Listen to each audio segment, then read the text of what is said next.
ಜನಾಂಗ ಒಕ್ಕೂಟ ಈ ರಾಜ್ಯ ಸಮಿತಿ ವತಿಯಿಂದ ಹಲವಾರು ಬೇಡಿಕೆಗಳನ್ನು ಇಟ್ಟುಕೊಂಡು ಈ ಒಂದು ವಿಚಾರದಲ್ಲಿ ನಾವು ಸ್ವಾತಂತ್ರ್ಯವನ್ನು ಫ್ರೀಡಮ್ ಪಾರ್ಕ್ನಲ್ಲಿ ಬಹು ಜನಾಂಗ ಒಕ್ಕೂಟದ ವತಿಯಿಂದ ಪ್ರತಿಭಟನೆ ಧರಣಿಯನ್ನು ಹಾಕ್ಕೊಂಡಿದ್ದೀವಿ.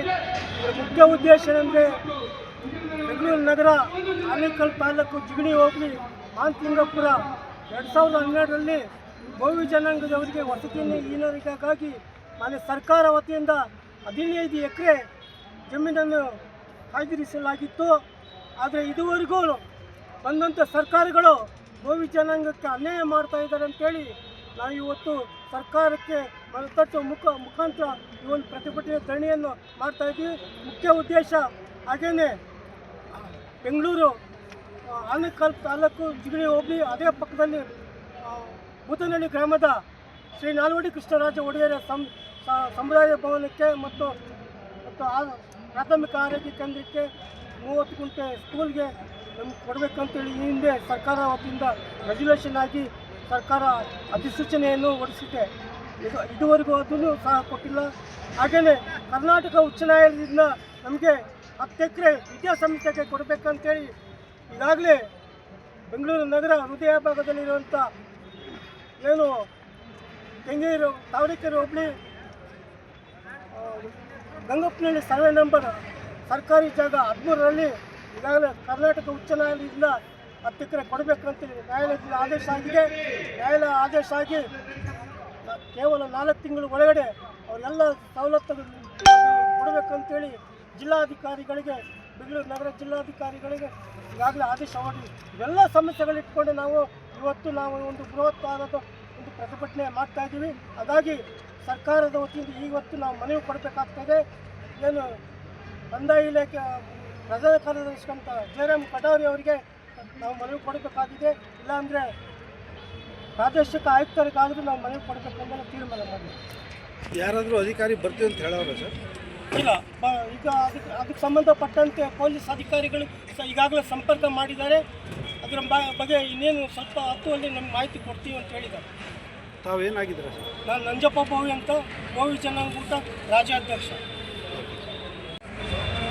ಈ ದಿನ ನಾವು ಫ್ರೀಡಮ್ ಪಾರ್ಕ್ನಲ್ಲಿ ಬೋವಿ ಜನಾಂಗ ಒಕ್ಕೂಟದ ರಾಜ್ಯಾಧ್ಯಕ್ಷರಾದ ನಂಜಪ್ಪ ಬೋವಿಯವರ ಕರೆ ಮೇರೆಗೆ ಇವತ್ತು ಒಂದು ಬೃಹತ್ ಪ್ರತಿಭಟನೆಯನ್ನು ಹಮ್ಮಿಕೊಂಡಿದ್ದೀವಿ. ಕಾರಣ ಇಷ್ಟೇ, ಸುಮಾರು ವರ್ಷಗಳಿಂದ ಅವರು ನೇತೃತ್ವದಲ್ಲಿ ನಮ್ಮ ಸಂಘಟನೆ ಹಲವಾರು ಯೋಜನೆಗಳಿಗಾಗಿ ಮತ್ತು ಭೂರಹಿತರಿಗಾಗಿ ಹೋರಾಟಗಳನ್ನು ಮಾಡ್ಕೊಂಡು ಬರ್ತಾನೇ ಇದ್ದೀವಿ. 2012ರಲ್ಲಿ ಸರ್ಕಾರ ನಮಗೆ ಭೂಮಿಯನ್ನು ನೀಡಿರುತ್ತೆ. ಆದರೂ ಇವತ್ತವರೆಗೂ ಸುಮಾರು 15 ವರ್ಷ ಕಳೀತಾ ಬಂದ್ರೂ ಆ ಜಮೀನನ್ನು ನಮಗೆ ಹಸ್ತಾಂತರ ಮಾಡಿರುವುದಿಲ್ಲ. ಈ ಜಮೀನನ್ನು ಕೆಲವು ಭೂಗಳ್ಳರು ಅಕ್ರಮವಾಗಿ ಆಕ್ರಮಿಸಿಕೊಂಡಿದ್ದಾರೆ. ಇದಕ್ಕೆ ಸಂಬಂಧಪಟ್ಟಂಗೆ ನಾವು ಸುಮಾರು 10 ವರ್ಷಗಳಿಂದಲೂ ಸಹ ಕಂದಾಯ ಅಧಿಕಾರಿಗಳನ್ನು ಭೇಟಿ ಮಾಡಿ ಅವರಿಗೆ ಮನವಿಗಳನ್ನು ನೀಡಿ ನಮ್ಮ ಜಮೀನನ್ನು ನಮ್ಮ ಭೂರಹಿತ ನಮ್ಮ ಸಮಾಜದಲ್ಲಿ ಕಡು ಬಡವ ಸಮಾಜದವರಿಗೆ ನಿವೇಶನಕ್ಕಾಗಿ ಕೇಳಿರುತ್ತೇವೆ. ಅದೇ ರೀತಿಯಾಗಿ ಸಮಾಜದ ಒಂದು ಒಳಿತಿಗಾಗಿ ನಮ್ಮ ಸಮಾಜದ ಒಂದು ಏಳಿಗೆಗಾಗಿ ಶಾಲೆಗಾಗಿರ್ಬೋದು, ಸಮುದಾಯ ಭವನಕ್ಕಾಗಿರ್ಬೋದು ಕೆಲವೊಂದು ಜಮೀನುಗಳನ್ನು ನಾವು ಸರ್ಕಾರದಿಂದ ಮಂಜೂರು ಮಾಡಿಕೊಂಡಿರ್ತೀವಿ. ಮಂಜೂರು ಬರೀ ಪೇಪರ್ನಲ್ಲಿದೆಯೇ ಹೊರತು ಕಾರ್ಯಗತವಾಗಿ ಇವತ್ತವರೆಗೂ ಕಾರ್ಯಗತವಾಗಿಲ್ಲ. ಇದಕ್ಕೆ ಅಧಿಕಾರಿಗಳ ನಿರ್ಲಕ್ಷ್ಯತನ ಅಥವಾ ಅವರ ಲಂಚಪಾಕತನ ಕಾರಣವಿರ್ಬೋದು ಅಂತ ನಾವು ಅನುಮಾನ ವ್ಯಕ್ತಪಡಿಸುತ್ತಿದ್ದೇವೆ. ಇಲ್ಲಾಂದರೆ 10-12 ವರ್ಷದಿಂದ ಇವರು ನಮ್ಮ ಜಮೀನಿಗೆ ಸರ್ಕಾರದಿಂದ ಆದೇಶ ಆಗಿದ್ದರೂ ಸಹ ಇವತ್ತವರೆಗೂ ಅವರು ಹಸ್ತಾಂತರ ಮಾಡದಿರೋ ಇರೋದು ಅವರಲ್ಲಿ ಯಾವುದೋ ರೀತಿಯ ಬೇಡಿಕೆ ಇದೆ ಅಂತ ನಾವು ಪರಿಗಣಿಸಿದ್ದೀವಿ.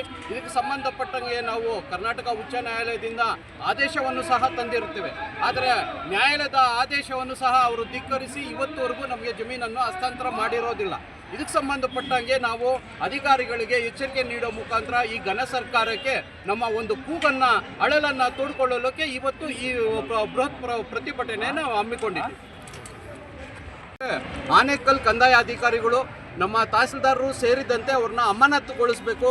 ಈ ಕೂಡಲೇ ಅಮಾನತುಗೊಳಿಸಿ ಆ ಸದರಿ ಜಮೀನನ್ನು ನಮ್ಮ ಸಮಾಜದ ನಿವೇಶನ ರಹಿತ ಬಡ ಭೂಮಿ ಸಮಾಜದವರಿಗೆ ಹಸ್ತಾಂತರಿಸಬೇಕಂತ ಈ ಮೂಲಕ ಕೇಳ್ಕೊಳ್ತಾ ಇದ್ದೀವಿ.